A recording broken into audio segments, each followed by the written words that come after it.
on, Falcon fan? This your boy Ricondo coming back at you with another video. So today we're going to talk about what's next for the Atlanta Falcons and answer the question, are the Falcons in win now mode based on all the moves they have made this offseason to include free agency and the draft. So guys, with that being said, if you have not already, go ahead and please subscribe to the channel. Please hit the notification bell so you know when I drop another video. Please hit the like button so I know you guys like to hear what I talk about. Then please share my video throughout the YouTube universe so more people can come in and hear me talk about these Atlanta Falcons. So guys, what's next for the Atlanta Falcons, right? They went out and they had a great offseason so far. Actually made so many good moves in free agency. Good solid draft, which I gave a B+ draft grade for, in my opinion.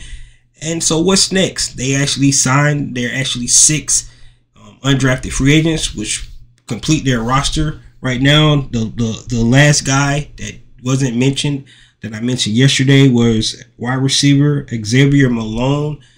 Was another guy. So they brought in 3 wide receivers, undrafted free agents, or actual position that they did not address in the draft, right? So they kind of covered that on the back end and the undrafted guys. So what's next for the Atlanta Falcons? So one could say that Terry Fontenot or Arthur Smith always said they always trying to make the roster better. So that could be what that could mean, that it's definitely free agents still out there, and they could definitely try to actually sign some of those free agents. They have about $14 million left in cap space. Of course, they need to sign a draft class. It's going to be about $5 or $6 million. So they're leaving about $7 million. Of course, you want to have some money left going into the season as well, in case you have to make any transactions and things like that. So probably one more guy if they do bring in anybody. And there are still some good free agents out there. In some spots where I thought the Falcons really were going to address in the draft, like inside linebacker, which they did not do that. But guys like Miles Jack, Kwan Alexander, Rashaan Evans still out there, and our buddy Deion Jones is some inside linebackers they definitely could look at. If you want to try to bring another pass rusher, which I don't think they would do that, but you still got Yannick Ngakoue out there, Jadeveon Clowney, Robert Quinn, Frank Clark. All those guys are still out there on the free agent market. Wide receivers, of course, they brought in 3 wide receivers in the undrafted side, but Jarvis Landry, N'Keal Harry, Sammy Watkins, Kenny Golladay are still out there. Julio Jones is still out there in wide receiver world. So if they wanted to go that route, they could bring in wide receivers. Those are just some of the positions I thought they did not address that could be some depth issues moving forward, especially in the wide receiver. It's going to have a Drake London, then Matt Collins, then you got a lot of young guys filling out their receiver core. Of course, we talked about that. Got a lot of pass catchers though, and Jonnu Smith, Kyle Pitts, B.J. Robinson, Cardell Patterson. So I think they should be all right in the pass catching area, but having a veteran wide receiver still would not be bad. So if they want to go down that route, it definitely could be a route that they might want to take.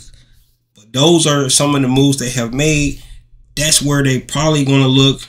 Like I said, if they do that, you're going to have to see some transactions with the roster because they already have met their 90-man threshold. We know the rookie minicamp actually starts next weekend. They're going to bring in the rookie class to include some guys that they invited as well. Terry Fontenot also mentioned that they might invite some veterans to that same to work out some of those guys. So some of these free agents could definitely come in and work out and see if they could potentially want to join the squad as well. But guys, based off all that, that's where we're at. That's where we're currently at after the draft. Picked up AJ Terrell's 5th-year option. Remember, Jeff Okudah is ineligible because of the moves that the Lions made before they trade him. So the roster is kind of set. Right? It's all about now going out and competing and trying to see what version that this Atlanta Falcons is going to be, after training camp when they get to the 53-man roster. Right? But the question is that what we need to start to look for now. Of course, it's still early, but are the Falcons in win now mode? Right? I would say it's a little on both sides. I can say yes and I can say no. I'm gonna say yes because all the moves that they made, everything that they did this offseason, tell me that they're definitely trying to win, especially when NFC South. You look at the NFC as an entirety. It's really wide open. Any team could actually win it. Of course, you look up top. You look at the Eagles, the San Francisco 49ers, teams like that's probably solidified right now. Look at the Seattle Seahawks, another team that was in the playoffs last year. Definitely some teams that you can look at on NFC where, of course, the Dallas Cowboys are always in there as well.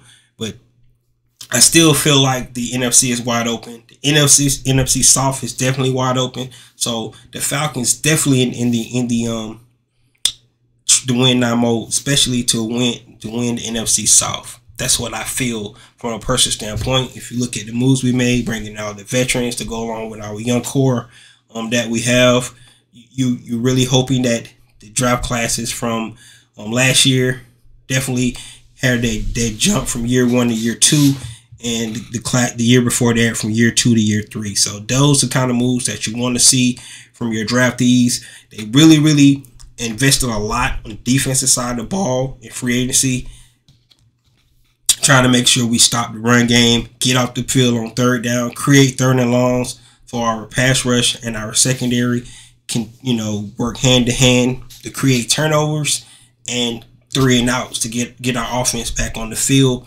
On the offensive side of the ball, they invested, heavily on that side, traded for Jonnu Smith, bringing some solid talent to boost up our run game. Of course, the moves we made in the draft, bringing in the uber talented Bijan Robinson, right? But in the end of the day, guys, the reason I say yes and I say no is because our quarterback position and because Desmond Ridder has only played 4 games. So I say yes, we are in the win now mode, but I say no because we still have to actually find out what we have in Desmond Ridder, right?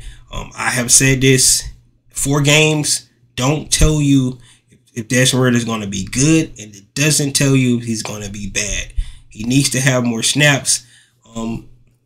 But I can tell you all the moves that they have made is really based on to making sure that Desmond Ridder can be the most successful he can be in this period, and to help us win games because he will not be asked to do a whole lot.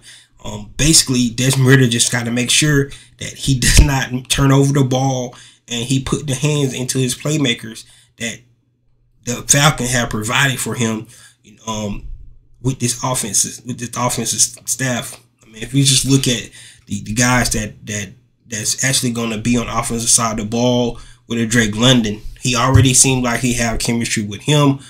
Kyle Pitts going to be coming back from injury. Jonnu Smith is really versatile, and mostly every offensive position that we have is so versatile. You look at guys like Kyle Pitts can line up inline, slot, or outside. Drake London outside in the slot. Jonnu Smith in the backfield, inline in the slot.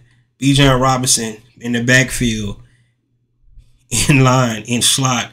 Cordell Patterson, backfield, inline, and slot. You get what I'm saying? The Falcons have really created an offense where the whole term "pick your poison" is really is where we can actually see this offense. The defense could not have a clue where Desmond Ridder going to go with the ball or which play Arthur Smith is going to call, because any of these guys, if they get their ball on the hand, can actually make a big play.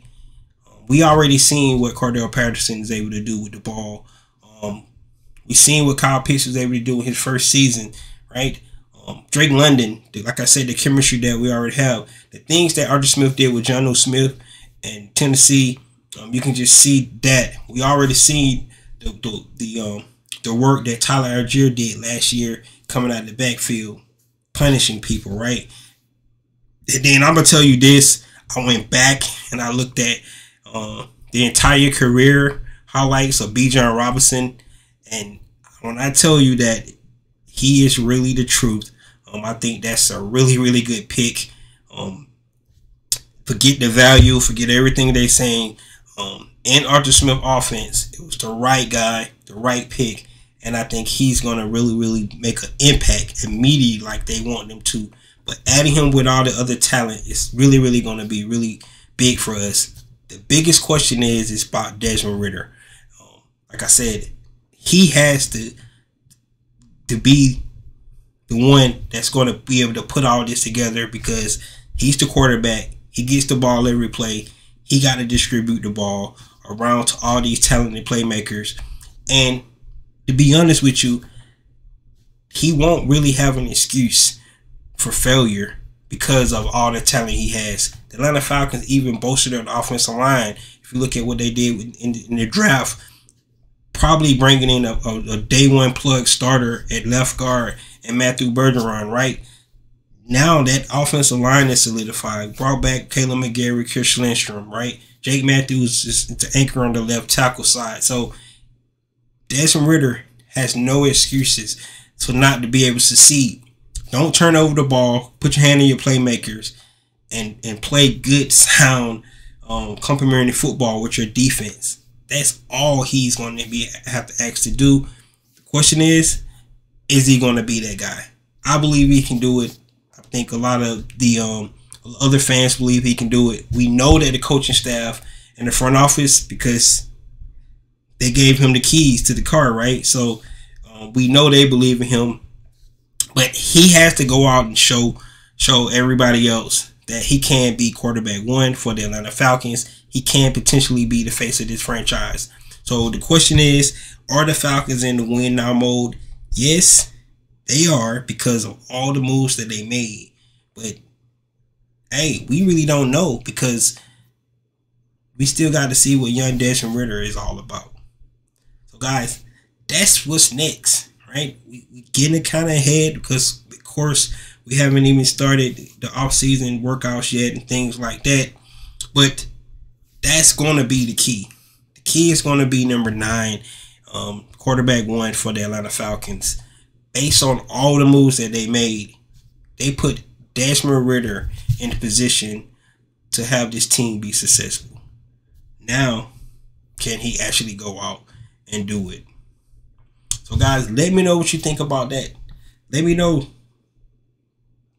Or should the Falcons try to win another 7 games this year? Or they should try to go and win that division like we all think they can?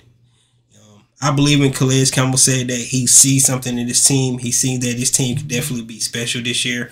I agree with him 100%. Based off all the moves they made, based off the moves they made in the draft. But at the end of the day, I still believe it's going to come down to number 9, our quarterback one. And I think he can do it. We just have to see what happens. So, guys, let me know what you think about that. Let me know what you think about the win now. Can Desmond Ridder be that guy? I believe he can, based on all the moves they made. This is your boy Ricondo coming back at you with another video. Peace.